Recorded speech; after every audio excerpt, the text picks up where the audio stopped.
I've always loved driving, just getting in my car, blasting music, and hitting the road with no destination in mind. Living in Nebraska, I'd often take long drives through the back roads and empty highways, sometimes for hours. I liked driving at night when the roads were quieter. It helped me clear my head, especially during stressful times. I'd been doing this for years without any problems until a few nights ago. For context, I'm a pretty small 22-year-old female, and I've always taken these drives alone. They started out as a way to escape the stress of living with my parents and their alcoholism. Since moving out, I hadn't felt the same and needed to drive aimlessly, but that night I was overwhelmed. I felt restless, anxious, and completely on edge from personal stuff I really don't want to get into. Even being around my boyfriend wasn't helping, so I told him I needed to take a drive to clear my head. He understood, but told me to be careful and not stay out too late. I drove around the city for about 30 minutes, but I couldn't shake the feeling of stress, so I decided to head further out, north, into those dark, empty highways I knew so well.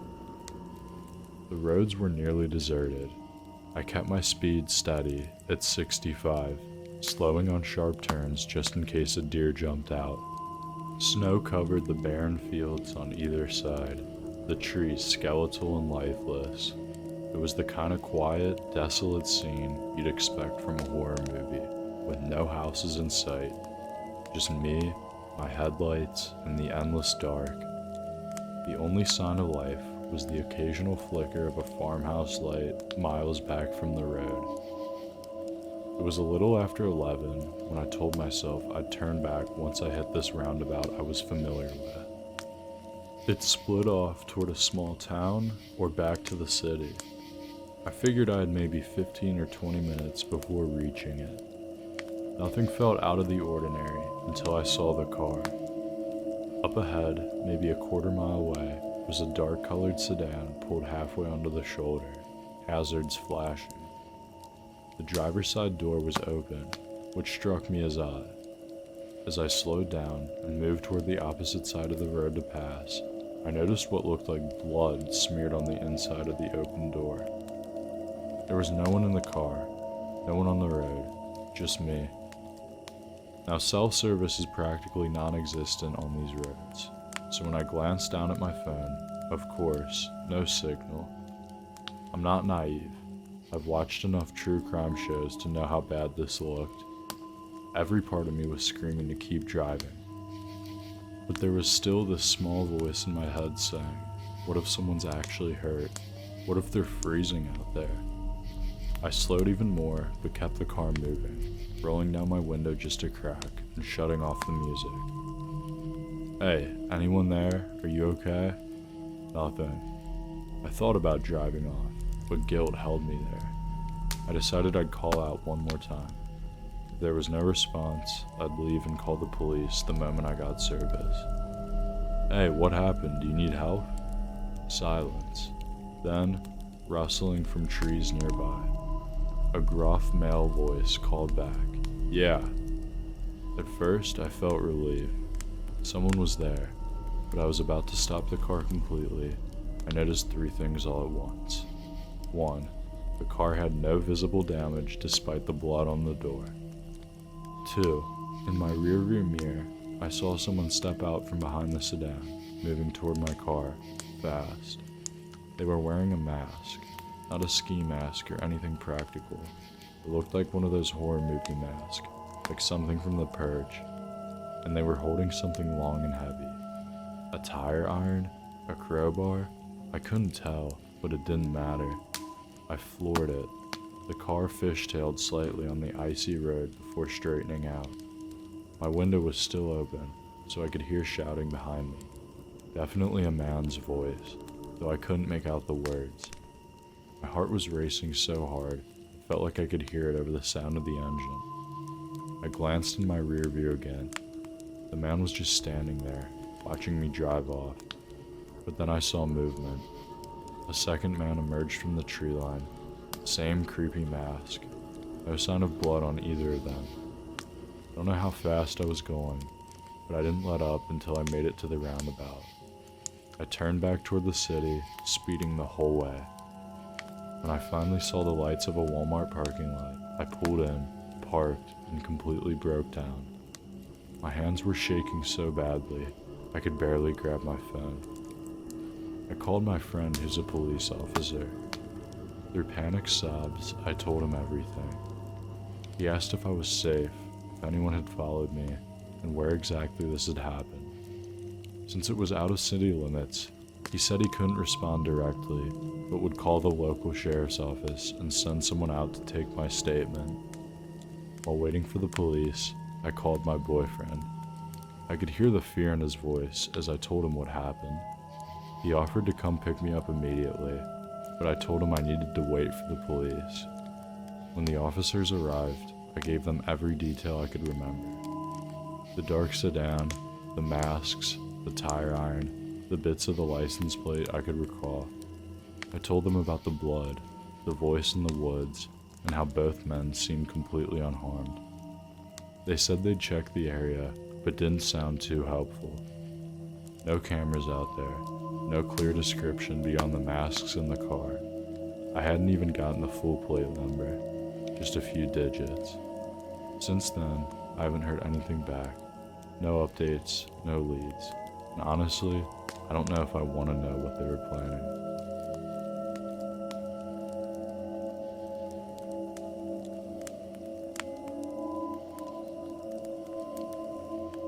About 4 years ago, I was wrapping up my freshman year of college. I lived in the dorms with an awesome roommate and had a great experience overall. Toward the end of the semester, though, something shifted in the atmosphere of my dorm hall. We were all still our lively selves, but there was this strange, overwhelming sense of dread every time you walked in. We brushed it off as stress from finals, but deep down, it felt different. One night, after a long study session, I decided to take a shower before crashing for the night. I had class in just a few hours, and I figured I'd feel more refreshed. Let me explain the layout of our dorm so you can picture it better. The hall was one of many on a single floor, with 4 rooms per hall, each holding 2 people, except for the RA's single room. The entrance was a massive steel door with a small window. Across from it was the bathroom, which felt more like a prison block than a place for college students. The bathroom itself was simple but eerie.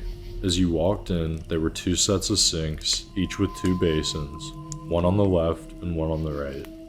Above the sinks were huge mirrors facing each other, creating that endless tunnel effect.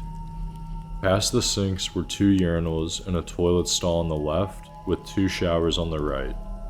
If you were standing at the left side sinks, you could see into the showers through the mirror if the stall door was open. The bathroom door, like the hall door, was a heavy steel frame with a small window propped open with a giant wooden wedge that couldn't be moved easily. Back to the story. I was alone in the bathroom, getting ready to shower. I placed my change of clothes on the right side sink so I could grab them easily afterward. When I glanced up at the mirror, I noticed something strange. In the reflection, deep inside the shower stall, there was this shimmering figure. It looked like it was jumping closer, moving between the reflections created by the mirrors. At first, I thought it was just my mind playing tricks, probably the result of too much Red Bull, Adderall, and caffeine. But the way it moved was unnatural. It began shifting faster, closing the distance between layers of reflections. As it got closer, the details sharpened, though they didn't make any sense. It wasn't hair I was seeing. It was a long, flowing veil of some kind. The lower half was completely solid black, and its face, I still can't explain it properly. It was human, but disturbingly distorted. Its eyes were black, yet somehow glowing faintly. I was frozen in place, heart pounding, as it kept coming closer to the mirror. By the time it reached the fourth layer of reflections, I saw it clearer than I ever wanted to. Then the lights cut out. The bathroom door slammed shut. Everything was pitch black. I couldn't see it anymore, but I could feel it. The room filled with the overwhelming scent of blood. I stumbled toward the door, trying to open it, but it wouldn't budge. That's the last thing I remember. I woke up later in the hospital. My RA told me he had gone to use the bathroom and found me in the shower stall with my shirt soaked in blood from a massive nosebleed. When he tried to ask me what happened, all I could say was, "It saw me," before I completely broke down. He called an ambulance, and apparently I was so hysterical they had to sedate me. When I finally came to, my parents were there, worried sick. The doctors said they believed I experienced a seizure, but the scans came back clear. There was no history of epilepsy in my family. I've taken Adderall many times before, and nothing like this has ever happened again. No hallucinations, no seizures, nothing. Even now, I can't look into mirrors for more than a few seconds. Being alone in a room with one for too long just makes me break down. I've been in therapy for 3 years, and I've spoken to religious leaders, but none of them have been able to explain what happened. No one even considered it something demonic, just unexplainable. And I get it, maybe you're thinking it too. Am I saying the lights actually cut out, or was I starting to faint? Was there really something in the mirror, or was it a hallucination fueled by stress and exhaustion? I don't know, but I do know what I saw, and I haven't been the same since.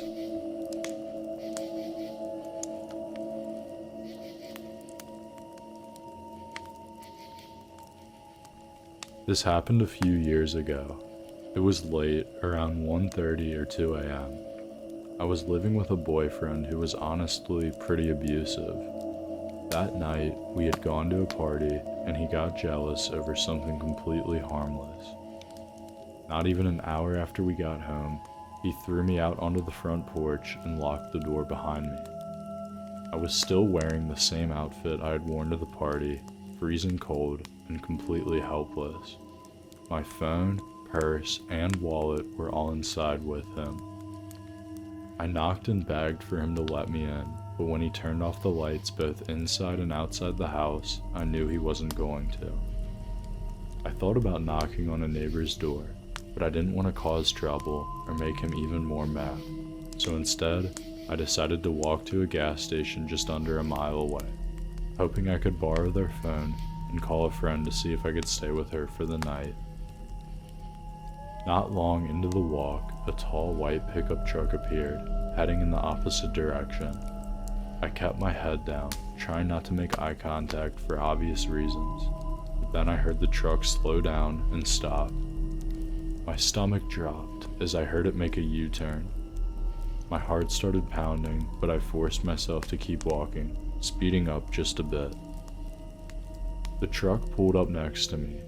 The driver rolled down the window, a man, and asked what I was doing out so late. I tried to stay calm, telling him I was meeting a friend at the gas station just up the road. He smiled, almost too friendly, and offered me a ride. I politely declined, saying I wasn't comfortable hitchhiking. He smiled wider and said, "Good, I don't pick up hitchhikers anyway. You don't look like a hitchhiker, you just look like you need some help." I kept walking, and he kept driving next to me. He told me not to think he was creepy, and then pulled out what looked like a police badge, explaining that he had just gotten off duty, and that's why he was in regular clothes so late at night. He said he'd feel better just driving alongside me to make sure I got to the gas station safely. I was cold, tired, and naive. His kindness and credentials seemed genuine, so when he offered the ride again, I hesitated, but finally gave in. The gas station wasn't far after all. I climbed into the truck, which was warm, and I was thankful for that. But something about the inside felt wrong. The radio was low, the ashtray was overflowing with cigarettes, and the floor of the passenger side was covered in newspapers. As I moved my feet, some papers shifted, revealing a pair of handcuffs, empty water bottles, rags, a bright yellow bandana, and some other odds and ends.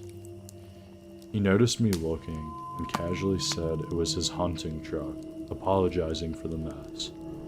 The warmth and the relief from the cold kept me from thinking too much about it. He told me his name was John.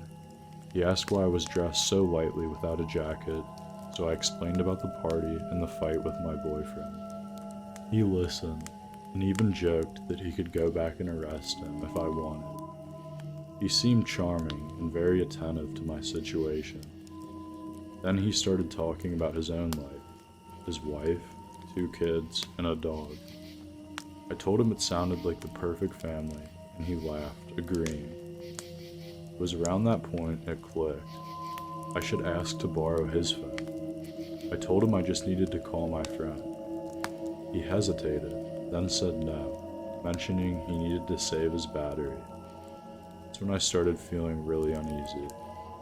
We were approaching the gas station now, but he didn't slow down. I forced a smile, hoping it was a mistake. "Oh, I think that was it," I said softly. He didn't respond. My stomach twisted. The lights from the gas station were getting smaller in the distance behind us. My heart was racing, and my eyes started to tear up as I quietly asked, "Can you please turn around?" Still nothing. I turned to look at him, but the warmth in his face was gone. His eyes were cold and empty. I started panicking, but I stayed silent, trying to think clearly. I kept glancing at the speedometer, wondering if we were going slow enough for me to jump out. But all I could think was, if I hurt myself, he could just grab me anyway. The snow piled along the road didn't help. Running would be impossible. I asked again, my voice barely more than a whisper. "Please, can you turn around?" And then he started whispering under his breath, "Girls shouldn't be out this late. You shouldn't be alone at this hour. Look what you're doing to me." He muttered other things, awful, cruel things I won't repeat here. I wasn't responding, just crying softly, feeling paralyzed. Suddenly, I remembered the handcuffs under the newspapers.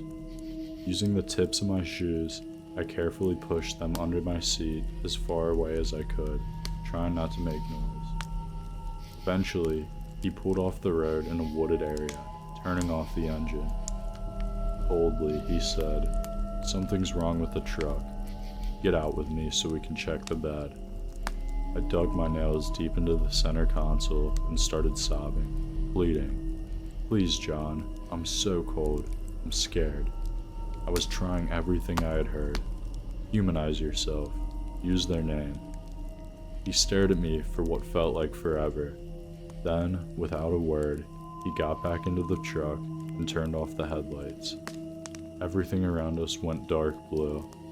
I was shaking, thinking of all the ways I could escape.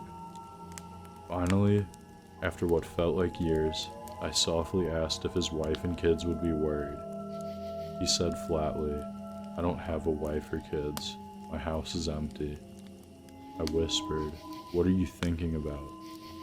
He didn't even look at me, just stared at the wheel and said, "I'm thinking of what to do with you." I started crying harder, and after a long silence, he finally turned the engine back on and started driving. When we neared another gas station, I was prepared to grab the wheel, but he slowed down. As he pulled up, he told me, "Don't tell anyone. I was just teaching you a lesson not to hitchhike with strangers." Before he could say anything else, I threw the door open and ran as fast as I could towards the gas station. I tried to catch his license plate, but I only saw the last 3 numbers as he drove off. The clerk called the police for me. When the officer arrived, I was terrified it would be him, but it wasn't. I gave them every detail I could: his name, description, the truck, the badge, everything, but they never found him. They even told me security cameras didn't catch anything. Was he trying to teach me a lesson? Was he just a disturbed man? I don't know, but I do know I'm lucky to be here to tell this story.